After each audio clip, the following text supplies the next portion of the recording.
భారత రాజ్యాంగంలో సెక్యులరిజం మరియు ఫెడరలిజం ప్రాథమిక లక్షణాలు అని ఏ తీర్పు పేర్కొంది? Options: 1 Minerva Mills case, 2 Kesavananda Bharati case, 3 SR Bommai case, 4 Indira Sawhney case. Correct answer 3 SR Bommai case. లౌకికవాదం మరియు ఫెడరలిజం భారత రాజ్యాంగం యొక్క ప్రాథమిక లక్షణాలు అని ఎస్ఆర్ బొమ్మై కేసు 1994 పేర్కొంది. జవహర్లాల్ నెహ్రూ ఏ నియోజకవర్గం నుండి భారత ప్రధానిగా ఎన్నికయ్యారు? Options: 1 Rae Bareli, 2 Saharanpur, 3 Phulpur, 4 Muzaffar Nagar. Correct answer 3 Phulpur. ఉత్తరప్రదేశ్లోని ఫుల్పూర్ జవహర్లాల్ నెహ్రూ నియోజకవర్గం. అతను భారతదేశంలో మొదటి మరియు సుదీర్ఘకాలం పనిచేసిన ప్రధానమంత్రి. జవహర్లాల్ నెహ్రూ 1947 నుండి మరణించే వరకు అంటే 1964 వరకు భారత ప్రధానిగా పనిచేశారు.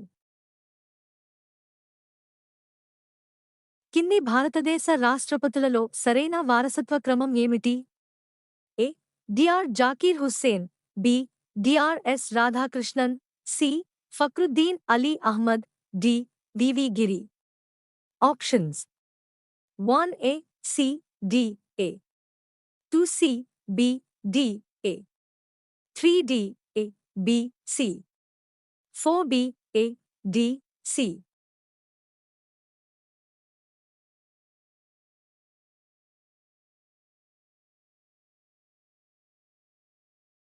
Correct answer 4 B, A, D, C.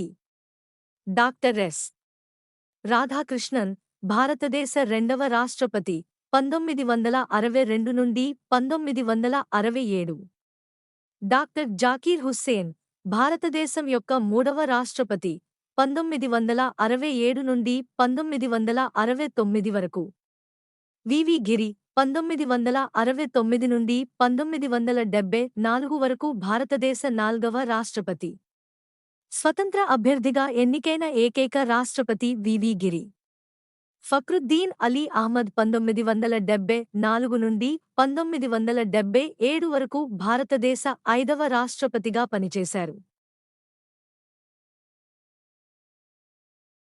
దిగువ పేర్కొన్న వారిలో ఎవరు ఆ కార్యాలయానికి తిరిగి నియామకం పొందడానికి అర్హులు కాదు? 1 యూనియన్ పబ్లిక్ సర్వీస్ కమిషన్ సభ్యులు, 2 ఫైనాన్స్ కమిషన్ సభ్యులు, 3 కేంద్ర సమాచార కమిషన్ సభ్యులు, 4 ఎన్నికల కమిషన్ సభ్యులు. ఆప్షన్స్: 1 మరియు 2 మాత్రమే, 2 మరియు 3 మాత్రమే, 3 1 మరియు 3 మాత్రమే, 4 2 మరియు 4 మాత్రమే.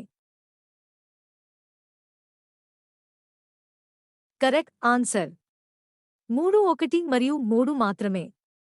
యూనియన్ పబ్లిక్ సర్వీస్ కమిషనర్లు, స్టేట్ పబ్లిక్ సర్వీస్ కమిషనర్లు, సెంట్రల్ ఇన్ఫర్మేషన్ కమిషనర్లు మరియు స్టేట్ ఇన్ఫర్మేషన్ కమిషనర్లు ఆ కార్యాలయానికి మరలా నియామకానికి అర్హులు కాదు.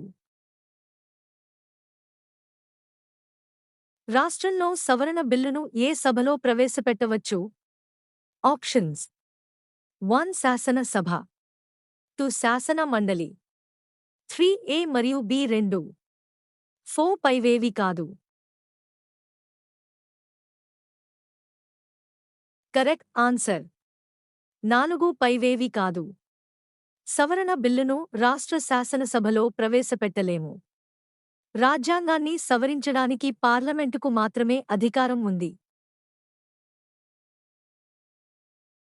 కింది వారిలో ఎవరి జీతాన్ని పార్లమెంట్ నిర్ణయించదు? ఆప్షన్స్: 1 ప్రెసిడెంట్, 2 ప్రధానమంత్రి, 3 ముఖ్యమంత్రి, 4 పార్లమెంటు సభ్యులు. కరెక్ట్ ఆన్సర్ 3 ముఖ్యమంత్రి.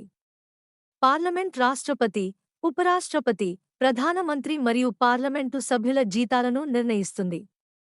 ముఖ్యమంత్రి, గవర్నర్, రాష్ట్ర శాసనసభ సభ్యుల జీతాలను సంబంధిత రాష్ట్ర శాసనసభలు నిర్ణయిస్తాయి.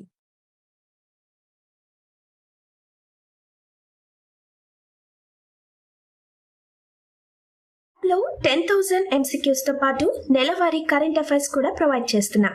App price ₹200. యాప్ పర్చేస్ చేయాలి అనుకుంటే స్క్రీన్ పై కనిపిస్తున్న నంబర్కు వాట్సాప్ మెసేజ్ చేయండి. రాజ్యసభ ఎన్ని రోజులలో ఎటువంటి చర్య తీసుకోనప్పుడు లోక్సభ ఆమోదించిన ద్రవ్య బిల్లును రాజ్యసభ ఆమోదించినట్లుగా పరిగణిస్తారు?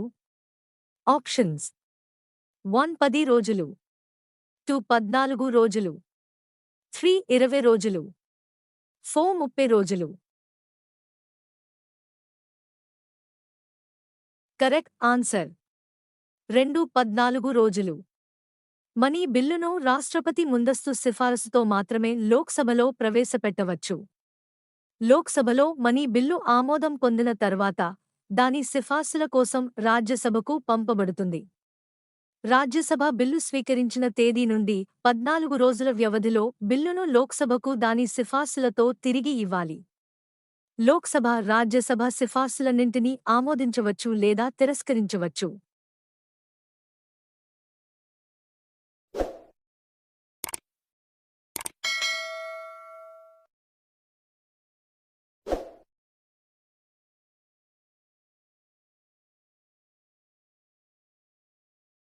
భారత రాష్ట్రపతిని ఎన్నుకునే ఎలక్టోరల్ కాలేజీ వీటిని కలిగి ఉంటుంది.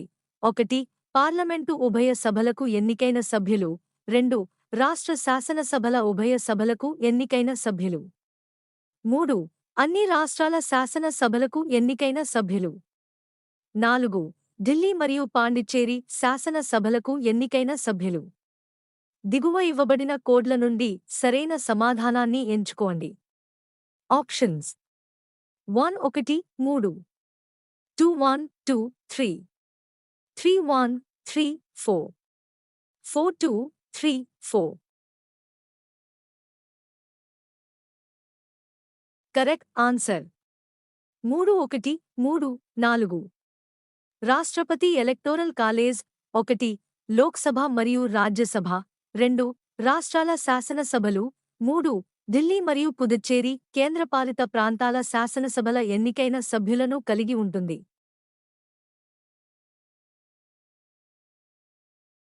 కింది వాటిలో ఏ కేసు ద్వారా ప్రాథమిక హక్కులను పార్లమెంట్ సవరించలేదని సుప్రీంకోర్టు తీర్పునిచ్చింది? Options: 1 AK Gopalan case, 2 Kesavananda Bharati case, 3 MC Mehta case, 4 Golak Nath case.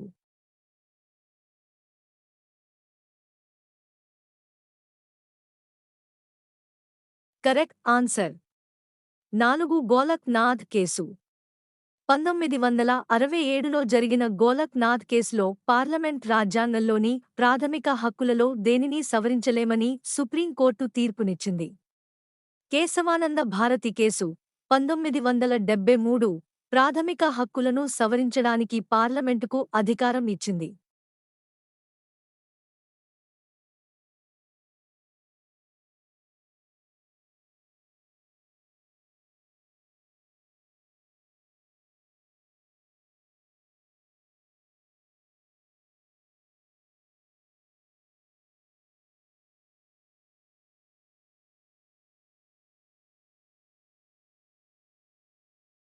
రాజ్యాంగం ప్రకారం కింది ఏ రాష్ట్ర శాసనసభలో కనీస బలం 30గా నిర్ణయించబడలేదు? Options: 1 Arunachal Pradesh, 2 Mizoram, 3 Goa, 4 Sikkim. Correct answer 2 Mizoram. రాజ్యాంగం రాష్ట్ర శాసనసభలలో కనీస సీట్లను 60గా నిర్ణయించింది. అరుణాచల్ ప్రదేశ్ 30 సీట్లు, సిక్కిం 30 సీట్లు మరియు గోవా 30 సీట్లు, మిజోరాం 40 సీట్లు మరియు నాగాలాండ్ 46 సీట్లు మినహాయింపు ఇవ్వబడింది. కింది వాటిలో ఏ ప్రాథమిక హక్కు విదేశీ పౌరులకు లేదు?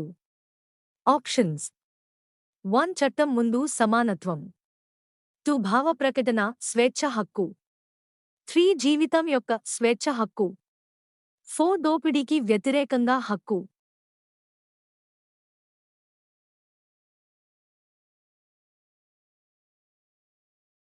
Correct answer. 2 భావప్రకటన స్వేచ్ఛ హక్కు. విదేశీయులకు అందుబాటులో లేని ప్రాథమిక హక్కులు. 1. ఆర్టికల్ 15 మతం, జాతి, కులం, లింగం లేదా జన్మస్థలం ఆధారంగా వివక్షను నిషేధించడం. 2. ఆర్టికల్ 16 అత్యవసర ప్రజా ప్రాముఖ్యత విషయాలలో సమానత్వం. 3. ఆర్టికల్ 19 సహేతుకమైన పరిమితులకు లోబడి 6 ప్రాథమిక స్వేచ్ఛలు. 4. ఆర్టికల్ 29 మైనారిటీల భాష, లిపి మరియు సంస్కృతికి రక్షణ. 5. ఆర్టికల్ 30 విద్యా సంస్థలను స్థాపించడం మరియు నిర్వహించడం మైనారిటీల హక్కు. ప్రాథమిక విద్యాబోధన మాతృభాషలో ఉండే విధంగా ప్రతి రాష్ట్రం ప్రయత్నించాలని రాజ్యాంగంలోని ఏ ఆర్టికల్ చెబుతుంది? Options: 1. Article 349, 2. Article 350, 3. Article 350A, 4. Article 351.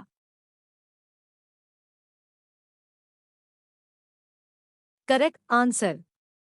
3. Article 350A. Article 350 ప్రకారం ప్రతి రాష్ట్రం భాషాపరమైన మైనారిటీ వర్గాలకు చెందిన పిల్లలకు విద్య యొక్క ప్రాథమిక దశలో మాతృభాషలో బోధన కోసం తగిన సౌకర్యాలను అందించడానికి ప్రయత్నిస్తుంది.